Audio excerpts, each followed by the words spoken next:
সবাইকে স্বাগত জানাচ্ছি। আমি ফিরোজ তোহা। শুরুতেই সংবাদ শিরোনাম জানিয়ে দেব এই মুহূর্তে হাতে পাওয়া সর্বশেষ গুরুত্বপূর্ণ আপডেট বাংলা সংবাদ। শুরুতেই থাকছে ৩০ কার্যদিবসের মধ্যে বিচার না হলে সরকার পতনের আন্দোলন। আগামী ৩০ কার্যদিবসের মধ্যে সরকার যদি জুলাই বিপ্লবী শহীদ উসমান হাদির খুনের বিচার করতে ব্যর্থ হয়, তাহলে ইনকিলাব মঞ্চ সরকার পতনের আন্দোলনে ডাক দেবে বলে হুঁশিয়ারি দিয়েছে প্ল্যাটফর্মটির সদস্য সচিব আব্দুল আল জাবের। শুক্রবার বিকেলে শাহবাগে ইনকিলাব মঞ্চের বিক্ষোভে তিনি একথা বলেন। এবারে জানাবো জাতীয় পার্টিকে ৪৮ ঘণ্টার মধ্যে নির্বাচনে অযোগ্য ঘোষণার দাবি। আওয়ামী স্বৈরাচারী দোসর হিসেবে অভিযুক্ত জাতীয় পার্টিকে আগামী ৪৮ ঘণ্টার মধ্যে নির্বাচন থেকে অযোগ্য ঘোষণার দাবি জানিয়েছে মঞ্চ ২৪। একই সাথে আসন্ন সংসদ নির্বাচনে জাতীয় পার্টির ২২৪টি আসনে মনোনয়নপত্র দাখিলের ঘটনায় তীব্র প্রতিবাদ জানিয়েছে সংগঠনটি। এবারে জানাবো তারেক রহমান বিএনপির চেয়ারম্যান হচ্ছেন। খালেদা জিয়ার মৃত্যুর কারণে বিএনপির চেয়ারম্যান পদটি শূন্য হয়ে গেছে। ভারপ্রাপ্ত চেয়ারম্যান তারেক রহমানই বিএনপির চেয়ারম্যান হচ্ছেন। তবে কবে, কখন এবং কোন প্রক্রিয়ায় তাকে চেয়ারম্যানের পদে অধিষ্ঠিত করা হবে এ বিষয়ে দলীয় কোনো সিদ্ধান্ত হয়নি। তবে ভোটের কারণে এ বিষয়ে দ্রুতই সিদ্ধান্ত নিতে হবে বিএনপিকে।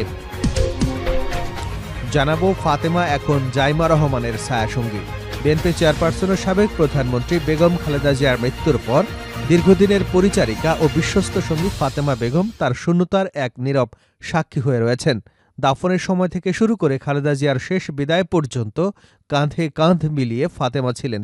এক মুহূর্তের জন্যও ছায়ার মতো পিছনে সরে যাননি। এবার খালেদা জিয়ার পরিবারের আস্থা ও ভরসার জায়গা হয়ে উঠেছেন তিনি, তারেক রহমানের কন্যা জাইমা রহমানের ছায়াসঙ্গী হিসেবে। এদিকে খালেদা জিয়ার কবর জিয়ারতে নেতাকর্মীদের ঢল। সদ্য প্রয়াত ৩ বারের সাবেক প্রধানমন্ত্রী ও বিএনপি চেয়ারপারসন খালেদা জিয়ার কবর জিয়ারতে দলে দলে আসছেন নেতাকর্মীরা। এবং সর্বশেষ জানাবো আন্তর্জাতিক সংবাদ। ইয়েমেনে সৌদির বিমান হামলায় নিহত ২০ ছাড়ালো আহত বহু। ইয়েমেনের দক্ষিণ পূর্বাঞ্চলীয় তেল সমৃদ্ধ হাদ্রামাউত প্রদেশে সৌদি আরবের বিমান হামলায় অন্তত ২০ জন নিহত হয়েছেন। এছাড়া হামলায় আহত হয়েছেন আরও বহু মানুষ, যাদের মধ্যে বেসামরিক নাগরিকও রয়েছে। স্থানীয় একটি চিকিৎসা সূত্রের বরাতে এ তথ্য জানিয়েছে চীনের রাষ্ট্রীয় সংবাদ সংস্থা সিনহুয়া। এতক্ষণ শুনছিলেন সংবাদ শিরোনাম, এবার থাকছে বিস্তারিত সংবাদ। প্রিয় দর্শক, আপনি যদি এই চ্যানেলে নতুন হয়ে থাকেন, ভিডিওটি দেখতে দেখতে চ্যানেলটি সাবস্ক্রাইব করে আমাদের সঙ্গে থাকুন। আর এই ভিডিও সম্পর্কে আপনি আপনার মূল্যবান মতামতটি কমেন্ট বক্সে জানিয়ে দিন। আর হ্যাঁ প্রিয় দর্শক, জানিয়ে দিন ভিডিওটি কোন জেলা থেকে দেখছেন। আগামী ৩০ কার্যদিবসের মধ্যে বিচার না হলে সরকার পতনের আন্দোলন জাবের।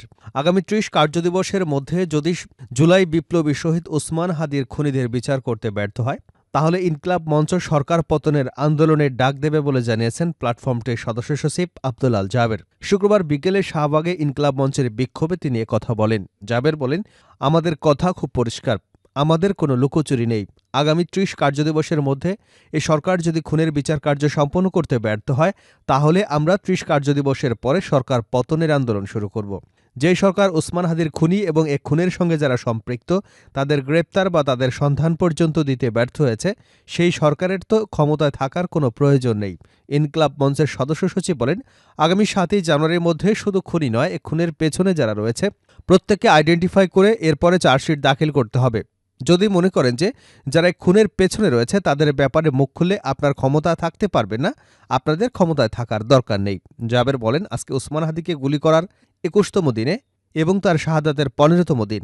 এখন পর্যন্ত আমরা সরকারের পক্ষ থেকে এমন কোনো সংবাদ শুনতে পাই নাই যেটার কারণে আমাদের বাসায় ফিরে যাবার কোনো সুযোগ আছে। কারণ সরকার এখন পর্যন্ত আমাদের এতটুকু জানাতে সক্ষম হয়নি যে আসলে খুনিটা কোথায় আছে এবং এর পেছনে কারা রয়েছে। তিনি বলেন, নির্বাচন তো হবে এবং হতেই হবে, কিন্তু আপনারা একটা জিনিস মাথায় রাখবেন যে কারা ক্যান্টনমেন্টে গিয়ে হাজিরা দিয়েছে, কারা এই সরকারকে দুর্বল করেছে, ক্যান্টনমেন্টের বাইরে এসে জনগণের একটা সরকার হওয়া প্রয়োজন, সেটা কারা উপলব্ধি করতে পারছেন। ভারতীয় আধিপত্যবাদী বিরোধী জুলাই বিপ্লব ইনকিলাব মঞ্চের আহ্বায়ক উসমান হাদিকে গত ১২ ডিসেম্বর রাস্তায় প্রকাশ্যে গুলি করে ২ সন্ত্রাসী। গত ১৮ ডিসেম্বর সিঙ্গাপুরে চিকিৎসাধীন অবস্থায় মারা যান তিনি। গুলি করার পর শুটার ফয়সাল করে মাসুদ এবং তার সহযোগী আলমগীর শেখ ভারতে পালিয়ে যায় বলে জানিয়েছে পুলিশ। এর মধ্যে ফয়সাল নিষিদ্ধ ছাত্রলীগ নেতা। ওসমান হাদির রাজনৈতিক সতীর্থদের অভিযোগ, এই হত্যাকাণ্ডে পতিত শক্তি আওয়ামী লীগের হাত রয়েছে। ৪৮ ঘণ্টার মধ্যে নির্বাচনে অযোগ্য ঘোষণার দাবি জাতীয় পার্টিকে। আওয়ামী স্বৈরাচারের দোসর হিসেবে অভিযুক্ত জাতীয় পার্টিকে আগামী ৪৮ ঘণ্টার মধ্যে নির্বাচন থেকে অযোগ্য ঘোষণার দাবি জানিয়েছে মঞ্চ ২৪।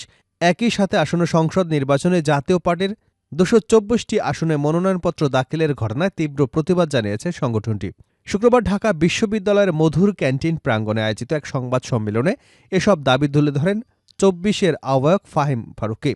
সংবাদ সম্মেলনে লিখিত বক্তব্যে ফাহিম ফারুকী বলেন, গত ১৬ বছর ধরে আওয়ামী লীগ এককভাবে নয়, বরং জাতীয় পার্টিসহ ১৪ দলের মাধ্যমে দেশে বাকশালী মুজিববাদী ও ফ্যাসিবাদী শাসন কায়েম করেছিল। আওয়ামী লীগ যে পরিমাণ মানবতা বিরোধী অপরাধ করেছে, একই অপরাধের দায় জাতীয় পার্টিকেও নিতে হবে। বিচারের প্রশ্নে আওয়ামী লীগ এবং জাতীয় পার্টিকে আলাদা করে দেখার সুযোগ নেই। তিনি অভিযোগ করে বলেন যে, অন্তর্বর্তীকালীন সরকার আওয়ামী লীগের রাজনৈতিক কার্যক্রম নিষিদ্ধ করলেও তাদের প্রধান সহযোগী জাতীয় পার্টির রাজনৈতিক কার্যক্রম এখনও বন্ধ করা হয়নি। জুলাই পরবর্তী বাংলাদেশে কোনো ফ্যাসিবাদ বিরোধী বা বাকশালী রাজনৈতিক শক্তির রাজনীতি করবার সুযোগ নেই বলে মন্তব্য করেন। বক্তব্যে আরও বলা হয়, শেখ হাসিনার আমলে অনুষ্ঠিত প্রতিটি প্রহসনের নির্বাচনে আওয়ামী লীগ এবং জাতীয় পার্টি একই ভূমিকা পালন করেছে।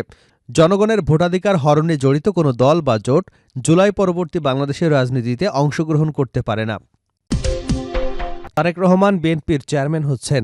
খালেদা জিয়ার মৃত্যুর কারণে বিএনপির চেয়ারম্যান পদটি শূন্য হয়ে গেছে। ভারপ্রাপ্ত চেয়ারম্যান তারেক রহমানই বিএনপির চেয়ারম্যান হচ্ছেন। তবে কবে, কখন এবং কোন প্রক্রিয়ায় তাকে চেয়ারম্যান পদে অধিষ্ঠিত করা হবে এ বিষয়ে এখনও দলীয় সিদ্ধান্ত হয়নি। তবে ভোটের কারণে এ বিষয়ে দ্রুতই সিদ্ধান্ত নিতে হবে বিএনপিকে। বিএনপির দায়িত্বশীল সূত্র জানিয়েছে, বিএনপি চেয়ারপারসন খালেদা জিয়ার মৃত্যুর পর দলের ভেতরে এখন সবচেয়ে সংবেদনশীল প্রশ্ন নির্বাচনী প্রচারে ব্যানার, ফেস্টুন, বিলবোর্ড, প্রচারপত্র এবং ডিজিটাল পোস্টারে কার ছবি যাবে। নির্বাচন কমিশনের সঙ্গে আলোচনা করে এ বিষয়ে দ্রুত সমাধানে আসতে হবে বিএনপির নেতৃত্বকে। আগামী ১২ই ফেব্রুয়ারি ত্রয়োদশ জাতীয় সংসদ নির্বাচন এবং গণভোট তফসিল ঘোষণার আগে থেকেই বিএনপির অনেক প্রার্থী নির্বাচনী ব্যানার, ফেস্টুন, বিলবোর্ড, প্রচারপত্র তৈরি করেছেন। অনেকে ডিজিটাল পোস্টার, ব্যানার লাগিয়ে সামাজিক যোগাযোগ মাধ্যমে প্রচার করছেন। এতে দলের চেয়ারপারসন খালেদা জিয়ার ছবি রয়েছে। কিন্তু খালেদা জিয়ার মৃত্যুর কারণে বাস্তবতা পাল্টে গেছে। সংসদ নির্বাচনে রাজনৈতিক দল এবং প্রার্থীর আচরণ বিধিমালা ২০২৫-এর বিধির ৭-এর চ অনুযায়ী কোনো প্রতিদ্বন্দ্বী প্রার্থী কোনো নিবন্ধিত রাজনৈতিক দল কর্তৃক মনোনীত হলে সেক্ষেত্রে তিনি শুধু নিজের বর্তমান দলীয় প্রধানের ছবি, ব্যানার, লিফলেট, হ্যান্ডবিল, ফেস্টুন ছাপাতে পারেন। ছবির পোর্ট্রেট আকারে হতে হবে এবং তা কোনো অনুষ্ঠান বা জনসভায় নেতৃত্বদান বা প্রার্থনারত অবস্থায় বা ভঙ্গিমায় ছাপানো যাবে না। বিএনপির গঠনতন্ত্র অনুযায়ী ভারপ্রাপ্ত চেয়ারম্যান তারেক রহমান স্বয়ংক্রিয়ভাবে চেয়ারম্যানের দায়িত্ব প্রাপ্ত হয়েছেন, যদিও দলের পক্ষ থেকে এখনও আনুষ্ঠানিক ঘোষণা আসেনি। আবার এই পদও ব্যবহার করা হচ্ছে না। এ অবস্থায় দলীয় প্রার্থীর প্রচার, ব্যানার, ফেস্টুনে কার ছবি ব্যবহার করা যাবে সেটা এখন মীমাংসিত হয়নি। এ বিষয়ে বিএনপির স্থায়ী কমিটির সদস্য সালাউদ্দিন আহমেদ বলেন, নির্বাচনী পোস্টারে দলীয় প্রধানের ছবি ছাপানোর বিষয় আছে। এ বিষয়ে নির্বাচন কমিশনের সুস্পষ্ট ব্যাখ্যা নিতে হবে। আমরা শিগগিরই কমিশনে যাব। ফাতেমা এখন জাইমা রহমানের ছায়াসঙ্গী। বিএনপি চেয়ারপারসন ও সাবেক প্রধানমন্ত্রী বেগম খালেদা জিয়ার মৃত্যুর পর দীর্ঘদিনের পরিচারিকা ও বিশ্বস্ত সঙ্গী ফাতেমা বেগম তার শূন্যতার এক নীরব সাক্ষী হয়ে রয়েছেন। দাফনের সময় থেকে শুরু করে খালেদা জিয়ার শেষ বিদায় পর্যন্ত কাঁধে কাঁধ মিলিয়েছিলেন ফাতেমা। এক মুহূর্ত ছায়ার মতো পিছনে সরে যাননি। এবার খালেদা জিয়ার পরিবারের আস্থা এবং ভরসার জায়গা হয়ে উঠেছেন তিনি তারেক রহমানের কন্যা জাইমা রহমানের ছায়াসঙ্গী হিসেবে। ফাতেমা বেগম দীর্ঘ প্রায় ১.৫ দশক ধরে খালেদা জিয়ার জীবনের অবিচ্ছেদ্য অংশ ছিলেন। গুলশানের ফিরোজা বাসভবন থেকে শুরু করে রাজপথের আন্দোলন, কারাগারের নিঃসঙ্গ মুহূর্ত কিংবা বিদেশে সফরের গোপন করিডোর, সবখানেই নিঃশব্দে তার উপস্থিতি ছিল। শুধু কাজের দায়িত্ব নয়, খালেদা জিয়ার শারীরিক দুর্বলতা, হাত ধরে রাখা, সময়মতো প্রয়োজনীয় বিষয় স্মরণ করিয়ে দেওয়া, ওষুধ খাওয়ানো সহ সবই ছিল তার নীরব দায়িত্ব এবং মানবিক সম্পর্কের অংশ। ফাতেমার জীবনযাত্রা ছিল সহজ সরল। ভোলার কাচিয়া ইউনিয়নের কৃষক পরিবারের মেয়ে হিসেবে বেড়ে উঠলেও স্বামী মারা যাবার পর ২ সন্তানই এক কঠিন জীবনের সংগ্রামে পা রাখেন। সংসারের ভার বইতে গিয়ে ২০০৯ সালে ঢাকা এসে খালেদা জিয়ার বাসভবনে কাজ শুরু করেন। তার সেই আনুগত্য এবং সেবা ও নিষ্ঠা তাকে রাজনৈতিক উত্তাল সময়েও খালেদা জিয়ার বিশ্বস্ত ছায়াসঙ্গী করে তোলে। ২০১৩ সালে তত্ত্বাবধায়ক সরকারের বিরোধী আন্দোলন থেকে শুরু করে ২০১৫ সালের ৯২ দিন অবস্থানকালে এবং ২০১৮ সালে কারাগারের জীবনে ফাতেমা ছিলেন নীরব সহযাত্রী।